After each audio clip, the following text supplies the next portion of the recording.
আজকে বালি মাছ রান্না করব, তার জন্য পেঁয়াজ রসুন টমেটো কেটে নিলাম। এখন রান্না শুরু করব। সব কিছু দিয়ে কষিয়ে নিলাম, কষানো হয়ে গেছে। এখন মাছটা দিয়ে দিব। বিসমিল্লাহ। ভালোভাবে কষিয়ে নিব। আমি এখন যেমন আছি তেমন যেন আল্লাহ আমাকে রাখে। আমি বড়লোক হতে চাই না। যারা বড়লোক, টাকা পয়সা আছে, তাদের ভিতরে অনেক অহংকারী ঢুকে যায়। তারা মানুষকে হিংসা করতে শুরু করে।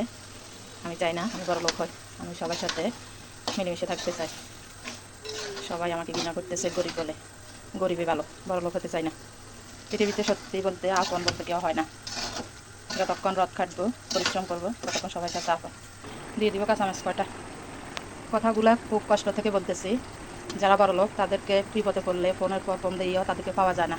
ফোনটা কাটিয়ে দিব, কারণ আমি বিপদে আছি কিনা ফোনটা ধরবে না। আত্মীয় স্বজনের কাছ থেকে কষ্ট ছাড়া কিছু পাই না। যত ভালোভাবে চলার জন্য চেষ্টা করি না কেন। কিছু কাঁচামরিচ নিয়ে আসলো, এগুলো এখন বেছে নিব, রেডিগুলো ফালা দিব।